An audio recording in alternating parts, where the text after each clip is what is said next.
আসসালামু আলাইকুম। আমাদের এসএসসি লাইফ শেষ হলো, এইচএসসি শুরু। এই কিছুদিন আগে আমাদের এসএসসি পরীক্ষা শেষ হলো, ধাম করে নাকি আমরা আবার কলেজে উঠে গেলাম। কলেজে উঠতে না উঠতেই আবার এক একটা সাবজেক্টের ২টা করে পার্ট শুরু হলো। পড়াশোনার নাকি অসীম সাগর। তো এটা কোন বই থেকে কিভাবে পড়াশোনা করা দরকার, এটার একটা ছোট্ট যদি সামারি জানা যায় তাহলে মনে হয় পড়াশোনার লাইফটা অনেকটাই হেক্টিক লাইফ থেকে স্মুথ একটা লাইফের দিকে ট্রানজিশন নিবে। তো সেই জন্যই আপনাদের লাইফটা একটু ছোট্টখাটো স্মুথ করার যে প্রচেষ্টা, সেই প্রচেষ্টাটুকুই একটু দেখি আপনাকে অল্প একটু করে গাইডলাইনটা দেওয়া যায় কি না। দেখেন, এক একটা মানুষের পড়াশোনার ধরন এক এক রকম, এক একটা মানুষ এক এক রকম ভাবে পড়াশোনা করতে পছন্দ করে। দিনের শেষে একটা টার্ম আছে, পড়াশোনা কখনো টাইমের ফাংশন না। পড়াশোনা কখনো এরকম না যে আপনি কতক্ষণ ধরে পড়লেন। পড়াশোনাটা এরকম আপনি কত মনোযোগ দিয়ে পড়লেন। পড়াশোনা মনোযোগের ফাংশন, পড়াশোনা টাইমের ফাংশন না। তো এই যে মনোযোগ দিয়ে পড়বেন, এই মনোযোগটা নষ্ট করে দেওয়ার জন্য যতগুলো প্যারামিটার আছে তার মধ্যে একটা হচ্ছে একই সাথে অনেকগুলো বই নিয়ে পড়তে বসা। আপনি হয়তো অনেকক্ষণ ধরে এই বইয়ের একটা পেজ, ওই বইয়ের 2টা পেজ, আর এক বইয়ের 3টা পেজ এরকম পড়লেন। দিনের শেষে হয়তো সেম পেজে এতগুলো বার পড়ে গেছেন।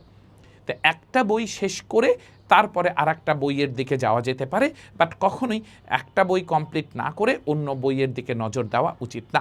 আমাদের এসএসসি লেভেলে বোর্ড কর্তৃক একটাই বই ছিল, বাট এইচএসসিতে বোর্ড অনুমোদিত অনেকগুলো রাইটারের অনেক বই আছে, সেখান থেকে যার যেমন পছন্দ বেছে নেওয়া যেতে পারে। বাট আমরা একদম এক্সামে আউটপুট কেন্দ্রিক কিছু মতামত দিচ্ছি। এটা এক্সামের আউটপুট কেন্দ্রিক মতামত। আপনি বলতে পারেন এটা কোয়ান্টিটেটিভ কথা, কোয়ালিটেটিভ না। তাই দিনের শেষে যেহেতু পরীক্ষায় মার্কস পেতে হয়, তাই এই মার্কসের মার্কটাকে প্রপারলি অ্যাসিওর করার জন্য যেভাবে পড়লে খুব সুবিধা হয় আমরা সেই রকম একটু কথা বলার চেষ্টা করছি। যেমন ফার্স্ট পার্ট বলি আর সেকেন্ড পার্ট বলি। সবচেয়ে জরুরি হচ্ছে ইসাহাক স্যার বা আমির হোসেন স্যারের বইটা একটু সলভ করা। আমির হোসেন স্যারের বই বা ইসাহাক স্যারের বই, এই বই থেকে এইচএসসি বোর্ড পরীক্ষা, মেডিকেল ভর্তি পরীক্ষা, বিভিন্ন বিশ্ববিদ্যালয়ের ভর্তি পরীক্ষা, বিভিন্ন ইঞ্জিনিয়ারিং ভর্তি পরীক্ষা, এই সবগুলো জায়গায় কোয়েশ্চেন ডমিনেট করে। তাই ইসাহাক স্যারের বই বা আমির হোসেন স্যারের বই এটা ছাড়া মেডিকেল ভর্তি পরীক্ষায় বসা কিন্তু খুব খুব কঠিন। আমির হোসেন স্যার, যেটা ইসাহাক স্যারের বই নামে পরিচিত, একই 3জন রাইটার আছেন। তার মধ্যে আমির হোসেন স্যারের নাম এই জন্যই লিখেছি, সেটা হচ্ছে প্রথমেই আমির হোসেন স্যারের নাম লেখা আছে, তারপরে ইসাহাক স্যারের নাম লেখা আছে। তো আমরা এটাকে ইসাহাক স্যারের বই নামে চিনি। তো ইসাহাক স্যারের বই এটা সত্যি সত্যি একটা বাচ্চার সলভ করা খুব জরুরি। এটা প্রথমত এইটা সলভ করা দরকার।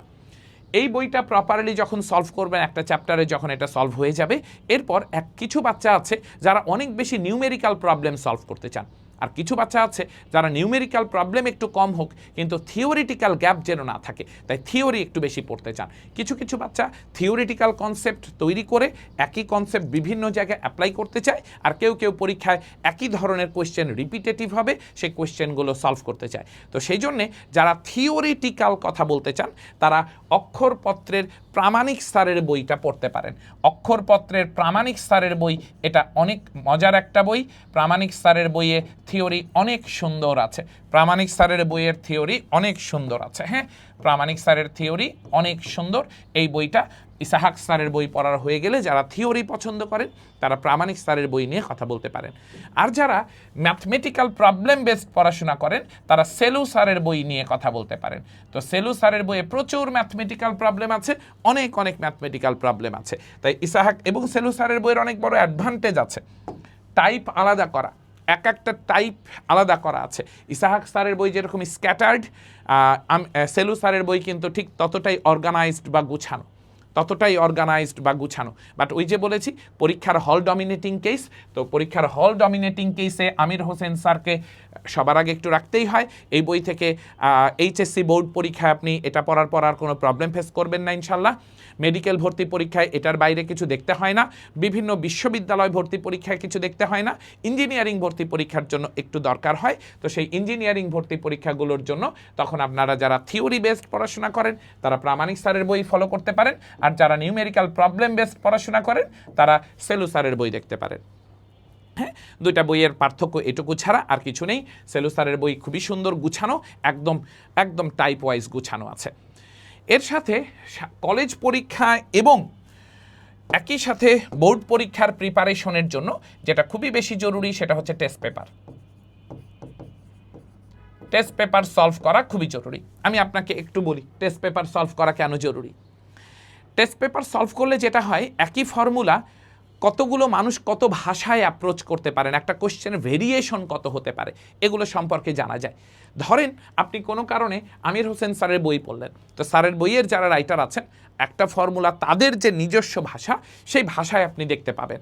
বা টেস্ট পেপারে যদি দেখেন আপনি আর কিছু না হলেও 8টা বোর্ডের কোশ্চেন যদি দেখেন, তাহলে 8টা বোর্ডের মানুষের একই ফর্মুলার অ্যাপ্রোচ কেমন হবে সেটা দেখতে পারবেন।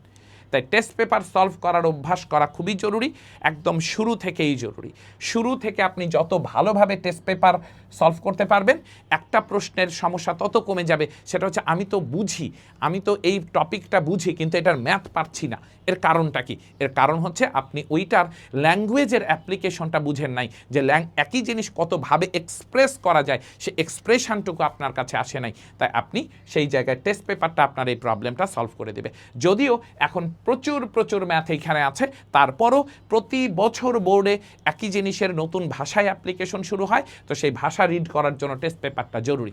তাই আমার কাছে মনে হয়েছে যে আপনি যখন পড়তে বসবেন তখন আপনার হাতের সামনে একটা খাতা, একটা কলম, একটা ক্যালকুলেটর, আর তার সাথে যে কোনো একটা রাইটারের বই, প্রথমে আমির হোসেন স্যারের বই বা ইসাহাক স্যারের বই, এটার যদি প্রবলেম সলভ হয়ে যায় তাহলে পারে আপনি এই দুইটার মধ্যে যে কোনো একটা বই, আর তার সাথে টেস্ট পেপার থেকে বোর্ডে কী কী আসছে এটা যদি পড়ে নেন, তাহলে পারে আপনার এই টোটাল কলেজ লাইফে আশা করা যায় আপনি কোনো রকমভাবেই ঝামেলার মধ্যে পড়বেন না, একদম স্মুথ একটা লাইফ লিড করতে পারবেন ইনশাআল্লাহ।